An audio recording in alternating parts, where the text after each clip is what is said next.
The major victory, the arrest of a Mexican drug lord whose reach was far and wide. He was cruel, unforgiving in his ways, and one of the main destinations for his drug trade, the United States.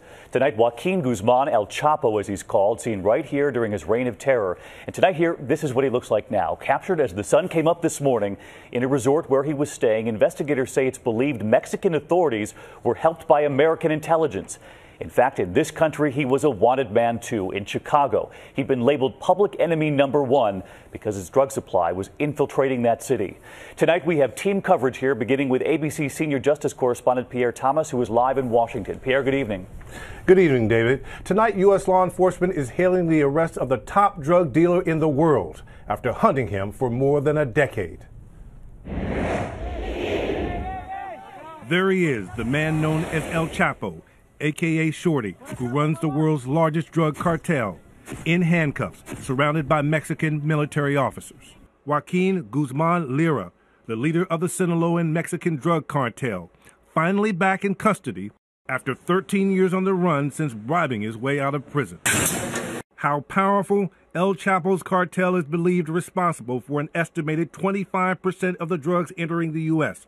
Marijuana, cocaine, heroin. Tens of thousands may have died in the U.S. and Mexico because of him, through overdoses and associated murders. Sources tell ABC News El Chapo was arrested at 6:40 a.m. this morning by Mexican Marines acting on intelligence provided in part by American immigration and drug enforcement agents. He was arrested on the 4th floor of this hotel in a resort town 630 miles from Mexico City.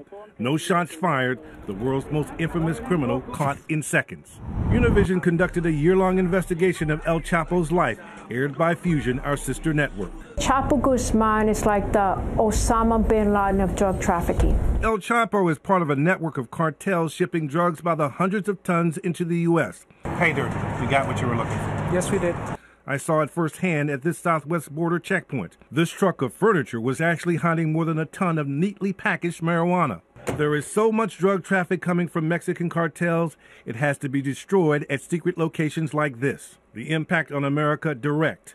In Chicago, El Chapo was named public enemy #1, an infamous title not used since the gangster Al Capone. His cartel allegedly responsible for 80% of the drugs in Chicago. El Chapo, so rich he made the Forbes magazine billionaires list.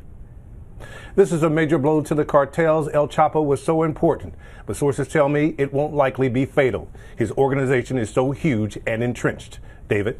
Pierre Thomas leading us off tonight. Pierre, thank you. I want to bring in investigative reporter Mariana Van Zeller from our cable partner Fusion tonight because, Mariana, we know you've reported extensively on El Chapo. We heard from Pierre's reporting that he was responsible for 80% of the drugs, perhaps even more, on the streets of Chicago. Why did he target that city? Chicago has the 4th or 5th largest Mexican population outside of Mexico, and it's also the ideal place to sort of distribute drugs across the Midwest here in the United States. We saw Pierre travel through those tunnels. I know you have as well, but you've pointed out before that he was extremely creative even beyond the tunnels and how he got drugs into the U.S. Absolutely. I mean, catapults, submarines. He was business-minded. He was creative and really inventive, and that's some of the ways that he brought drugs here to the United States. And in fact, he used that creativity a little more than a decade ago to escape prison. Yes, he escaped from prison in a laundry bag. He used some of his connections inside the prison to escape from prison in a laundry bag, and he managed to stay free for 13 years until now. For 13 years until tonight. Mariana Van Zeller from our cable partner Fusion tonight. Mariana, thank you. And of course, the team there covering this extensively this evening. And one more note tonight, reaction coming in from the White House issuing this statement, quote, "We congratulate the Mexican government on the capture. This is a significant achievement in our shared fight against organized crime, violence, and drug trafficking."